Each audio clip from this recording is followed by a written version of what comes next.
जिंदगी में जिंदगी का राज पाना चाहिए। जिंदगी को जिंदगी में मुस्कुराना चाहिए। जिंदगी में जिंदगी की अगर शर्त पूरी ना हो तो जिंदगी को जिंदगी से रूठ जाना चाहिए। तो बहुत बहुत प्रणाम आप सभी को। छोटू की पाठशाला में आप सभी का स्वागत है। तो आज शुरू करेंगे एक ऐसा चैप्टर जिसमें दम तो कुछ नहीं है, लेकिन लेंथ के कारण ये चैप्टर थोड़ा लंबा है और बच्चे छोड़ देते हैं। तो हमारा जो उद्देश्य है, हमारा जो टारगेट है, उन्हीं टॉपिक पे ज़्यादा रहेगा जिसकी वजह से आप उस चैप्टर को छोड़ देते हैं। ऐसी बहुत सारे टॉपिक्स हैं जो मन में उतने अच्छे से सेट दिमाग में नहीं होता, तो लोग कहते हैं बहुत हार्ड चैप्टर है यार, थोड़ी चीज़ें याद हुई, थोड़ी चीज़ें छोड़ हटाओ, बाद में पढ़ेंगे। और इस चैप्टर से क्वेश्चन काफ़ी आते हैं, तो आज एकदम इजी वे में बायोलॉजिकल क्लासिफिकेशन को ख़त्म करेंगे। तो आइए शुरू करते हैं। सबसे पहले कुछ सिंपल बातें इस चैप्टर में जान लेंगे कि जो स्टार्टिंग में जो दी हुई हैं पूरा उसका निचोड़ क्या है। मैं सिर्फ आपको कॉन्सेप्ट बताऊंगा। ये कॉन्सेप्ट पढ़ने के बाद आप एनसीईआरटी रीडिंग करेंगे, आपको पूरा गारंटी है कि एनसीईआरटी समझ में आएगी। ठीक है, याद ही हो जाएगी पूरा। तो बायोलॉजिकल क्लासिफिकेशन नाम में ही है कि क्लासिफाइड किया गया है। स्टार्टिंग द लिविंग में हमने पढ़ा था कि कैसे चीज़ों को आसान बनाने के लिए साइंटिस्ट ने अपना भरपूर प्रयास किया कि चीज़ों को क्लासिफाई किया जाए। जब ढेर सारी चीज़ों को क्लासिफाई कर दिया जाएगा तो उसके बारे में स्टडी करना, उसको पहचानना, ये सारी चीज़ें काफ़ी आसान हो जाती हैं। तो बहुत सारे साइंटिस्ट आए, सब ने अपना बेस्ट दिया, किसी ने कुछ दिया, किसी ने कुछ दिया। तो दो तीन का मेंशन है एनसीईआरटी में, दो तीन के बारे में पढ़ेंगे। किसी का थोड़ा है, किसी का ज़्यादा है। तो शुरू करते हैं। सबसे पहले हमारे अरिस्टोटल सर आए, जिसे आप अरस्तु के नाम से जानते हैं हिंदी में। तो अरिस्टोटल सर आए तो उन्होंने बहुत ही सिंपल कह दिया कि जो प्लांट है उनको ट्री, श्रब्स और हर्ब्स में मैं बांट देता हूँ, हर्ब्स। ठीक है। और जो एनिमल हैं जो उनको मैं दो चीज़ में बांट देता हूँ। एक वो जिनके पास रेड ब्लड है, लाल खून है, और दूसरा वो जिनके पास नहीं है। ठीक है, ये अरिस्टोटल सर ने कह दिया। चलो ठीक है। इसके बाद हमारे ही जो पहले चैप्टर में थे लीनियस अंकल, वो भी आए। लीनियस जी ने आए, वो क्या बोल दिए आके, उन्होंने कहा कि अब मैं अपना ज्ञान दे रहा हूँ। उन्होंने टू किंगडम बना दिया। टू किंगडम, ये नाम याद रखेंगे आप, टू किंगडम।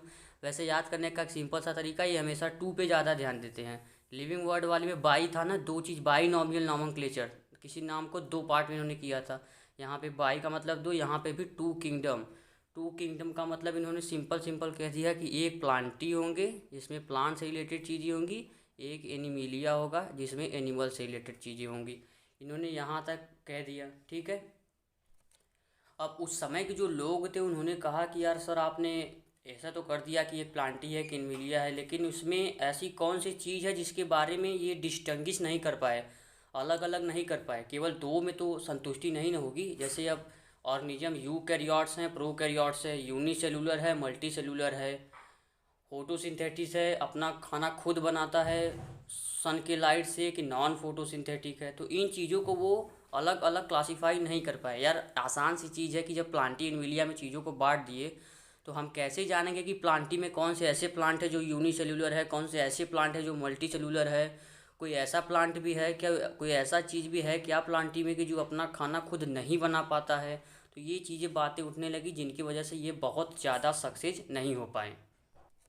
तो समय बीतता चला गया और भी उसमें चेंजेस की ज़रूरत थी। सब लोग सोचते थे कि कुछ और अच्छी बातें हों, या कुछ ऐसा क्लासिफिकेशन हो ही रहा है तो यार ऐसे लेवल पे हो कि मतलब ज़्यादा से ज़्यादा आसान चीज़ें हो जाए। केवल दो चीज़ों में मज़ा नहीं आया कि प्लांटी, अब प्लांटी एक दो प्लांट है धरती पे। अमेजॉन के जंगल में न जाने कितनी प्रजातियां, न जाने कितने स्पीसीज प्लांट के हैं, न जाने कितने स्पीसीज एनिमिलिया के हैं। तो जब क्लासिफिकेशन हो ही रहा तो इस लेवल पे हो कि मतलब मज़ा आ जाए चीज़ों को पढ़ने में, एकदम समय लगे ही ना और चीज़ें फटाफट समझ में आ जाए। तो उसके बाद एक बहुत ही फेमस आए हैं, कई बार एग्जाम में आ चुके हैं, आर एस विटेकर सर।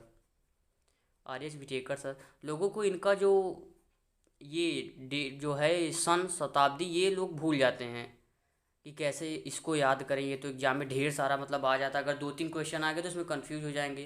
तो याद रखिए बायोलॉजी में क्या होगा मैक्सिमम, या तो 1800 कुछ होगा, मतलब ज़्यादा से ज़्यादा अगर हम बात करें, या तो 1800 कुछ होगा किसी भी चीज़ की खोज, या तो 1900 कुछ होगा, 1800 समथिंग और 1900 समथिंग। आप एक चीज़ देखिए इनका है 1, 1 तो रहने दीजिए, 18 वाले में भी 1 तो आता ही है, 19 वाले में भी तो 1 तो आता ही है। 9 है, ये 9 को उल्टा कर दिए 6, 6 को फिर सीधा कर दिए 9। ये चीज़ें आपको, इतनी सी ट्रिक्स आपको एकदम एग्जाम में आसान बना देंगी और आपका 4 नंबर बचा लेंगी।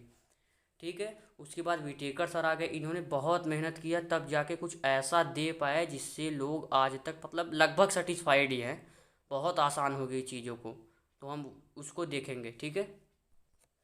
इसमें एक फ्लो डायग्राम है, मैं फ्लो डायग्राम के लिए एक छोटा सा वीडियो अलग डाल दूंगा, क्योंकि इसमें डाल दूंगा तो फिर वो रिदम बिगड़ जाएगा यार, डायग्राम वगैरह आ गया। ठीक है। उसके लिए मैं एक वीडियो आपको अलग से पोस्ट कर दूंगा। ठीक है। अब रही बात 5 फिंगर क्लासिफिकेशन की, तो वो चीज़ें इसमें क्यों बताऊँ जो आपको पहले से ही याद है। इन्होंने क्या किया था, Monera, protista, fungi, Plantae, Animalia, ये तो सबको याद ही होता है।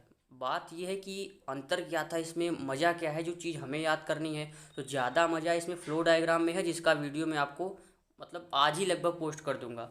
और इन्होंने सबसे अच्छी चीज़ की थी, जो मेन क्राइटेरिया उन्होंने यूज किया था वो इनको ज़्यादा सक्सेसफुल बनाई।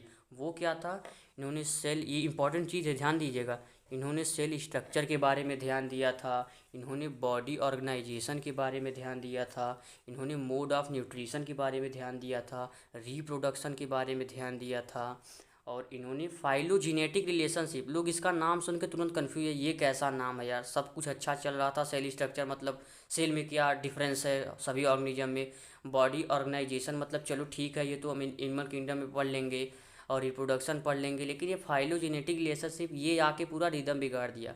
तो फाइलोजेनेटिक रिलेशनशिप मतलब आपका संबंध आपके एंसेस्टर से मिलाया जाता है, आपके पूर्वजों से आपका क्या संबंध है, कहीं आपके पूर्वज अलग तो नहीं थे आपसे, वही चीज़ है फाइलोजेनेटिक रिलेशनशिप में।